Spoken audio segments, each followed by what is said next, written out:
Hello and welcome to Beautiful Literature with me, Teacher Martha. I am so glad that you could join me today. And welcome to Paper 2. And if you haven't watched our previous video where we were discussing Paper 1, please go ahead and look for it in the other previous videos. We are now with the second part of Paper 2 because we've already done Part 1 where we were talking about the comprehension and the excerpt. And we said Paper 2 has got 80 marks in total.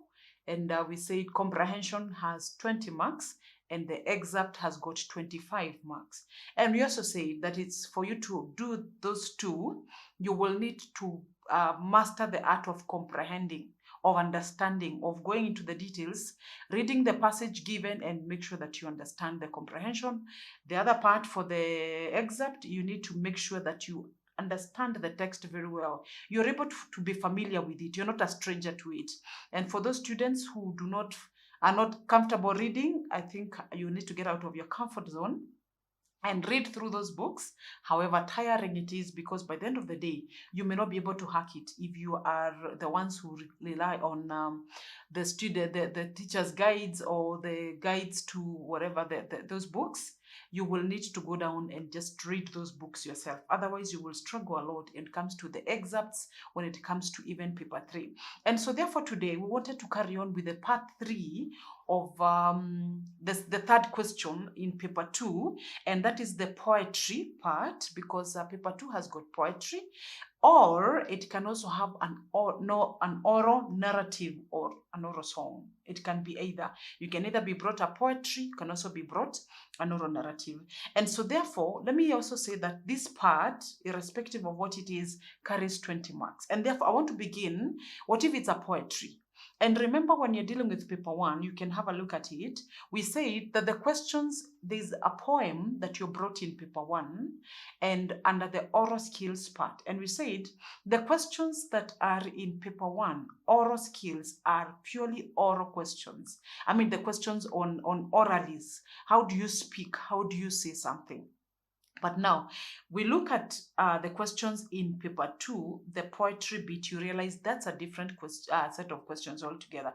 Because in this poetry bit, it's where you asked comprehension questions. Actually, like I said, Paper 2 is just about comprehension. You need to read through the poem and understand it and be able to appreciate so many things going on there. Because you can be, one of the questions that you will always find, like I want to go through some of those questions, is who is the persona in this poem? Who is the persona in this poem? How do you answer that question? You'll be asked to discuss the subject matter of the poem. What is the subject matter of what is the poem about? What does that mean? And like the questions on the oral skills where you asked, how would you say this line? How would you perform this line? You realize this is more of comprehension. You need to comprehend, you need to understand this poem for you to even be able to tell us what is the subject matter of the poem? What is the poem about? The other questions you can be asked about on the same is the relevance of the title. How relevant is the title of that poem? And that means you need to have read through the poem and understand it so that you're able to say, is it relevant and why is it relevant? Other questions you can be asked is, what are the character traits of the persona, the qualities of the persona? Those are questions that you can be asked. Remember, it is almost the same questions that you were asked on the comprehension and also in the excerpts. Other times you can be asked, what is the persona's attitude towards this and this? What is the persona's attitude towards the subject matter and so on? Remember, even in Paper 1, we said the questions of attitude, tone and mood will also be found there. So here, we're also finding that kind of a question. Other times, just like the way the comprehension questions was also asking you to define or to explain the meaning of some words as used in the passage, you realize that in this part of the poetry, you also asked to do the same. You'll be asked to explain some words, some phrases according to the poem. And in these cases where you're also asked to talk about the socio-economic activities in the poem. And so you need to be able to understand when you're told social activities, economic activities, what exactly is needed. You can also be asked to talk about the rhythm in the poem and the stylistic features, the figures of speech, the stylistic features, the relevance of those styles.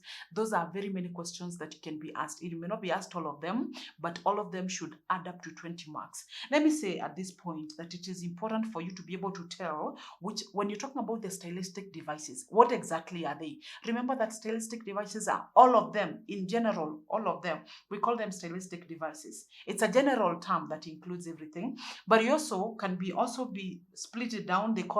Some of them call them sound patterns. There are some that are referred to as sound patterns, and those are the ones that talk about rhythm. And those sound patterns are more in the oral skills. In paper 1 is where you find more of the sound patterns. But even in paper 2, the sound patterns are also available. But you also have the other figures of speech. We have the other stylistic devices which are major and can also be used in the set books and so on. So it is important for you to be comfortable with the stylistic devices used, because they will help you both in poetry, they will help you in the narrative, they'll also help you in the set books and so on. And so I encourage you to go ahead and practice more on the poems. And we will engage more in the WhatsApp group. I encourage you to join us there. That is our classroom. I encourage you to join there, because we'll do a bit of poetry there. We'll give us some poems, and we will engage. And I will want to hear, are there areas you're struggling with and you'd want someone to help you that? Even in the comment section, if there's a question that you'd want clarification, please go ahead and let me know. I will see how I can help you. And so that is it as far as poetry is concerned. Allow me to just mention something on the oral narrative. That is a slash of you cannot have both. You cannot have a poetry poem and you also can't have a narrative in the same paper too. You can have either or. And so when you're dealing with the narrative, it's almost the same thing that you're looking at. You're given a story. Maybe sometimes it's the various types of narratives.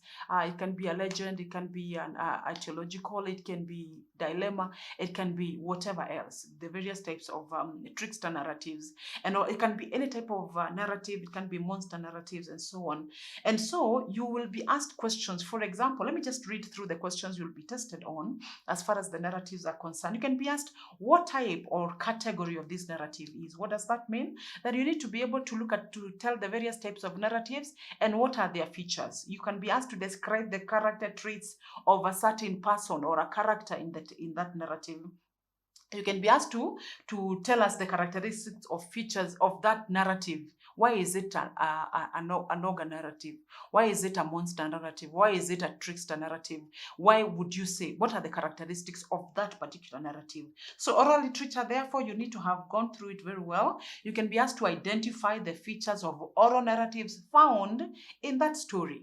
So that means you need to know what are the features of oral narratives, what are the functions of opening formula. For example, maybe there's an opening formula in that narrative. You're being asked to explain what are the functions of opening formula, and the closing formula as well.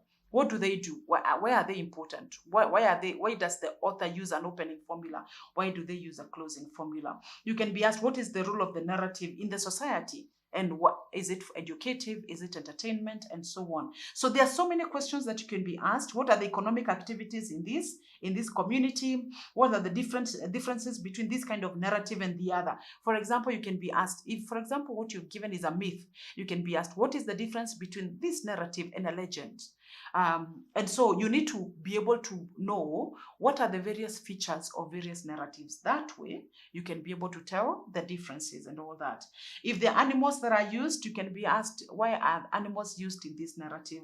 Why has the author used animals and not people? Why has he not used human beings? There is a reason why he has not used human beings, and so on. And sometimes you can find some funny questions, like what are the characteristics of a good narrator?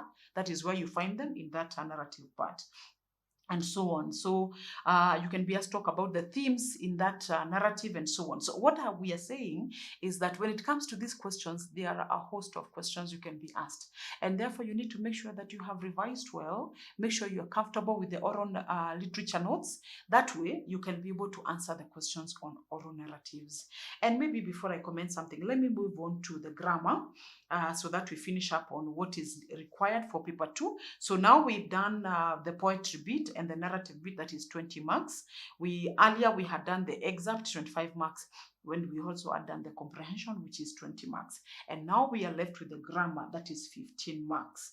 And so this 15 marks is what had equated it to the close test in paper 1. And I'd said Grammar is extensive, all the way from prepositions and nouns in Form 1, the types of nouns, the countable nouns, then uncountable nouns in Form 1, all the way to the gerunds and inversions and substitution in Form 4. It cuts across the noun, the clauses involved and all that.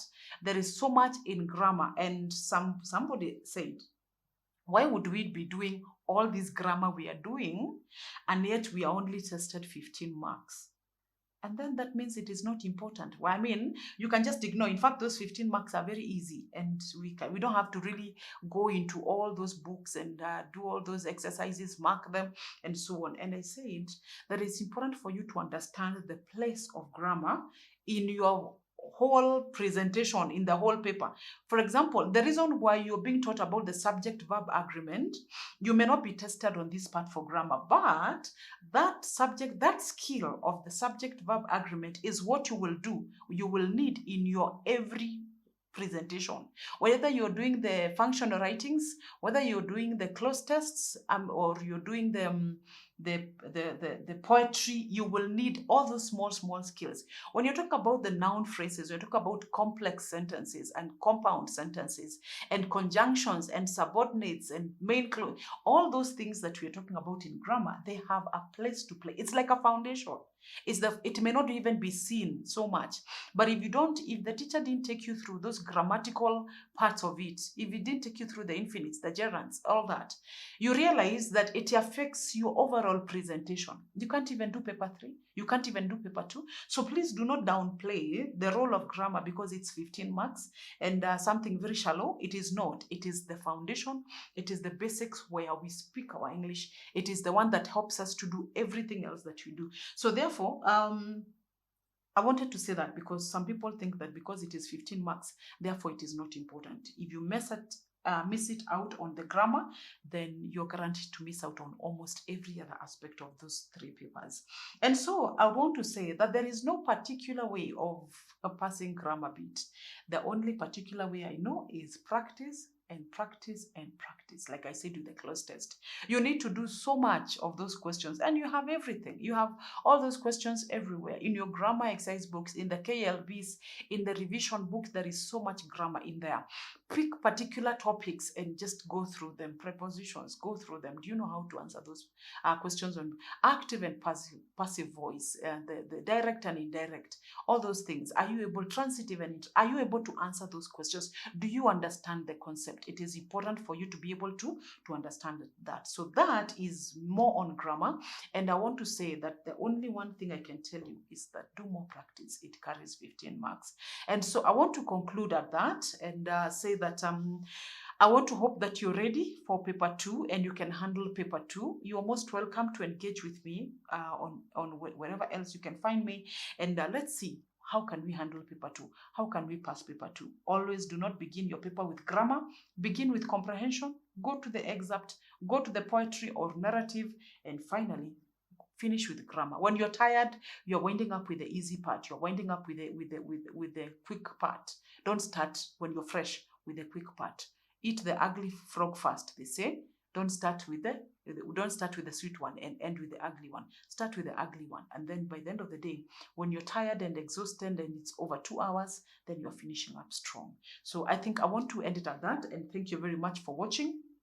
I encourage you to follow it up, share with your friends, and if you haven't subscribed, go ahead and subscribe. But please remember to share with your friends and pass on the good word. Thank you very much. I'll see you in the next one as we discuss paper 3, which is a beautiful one. I'm looking forward to it. See you then.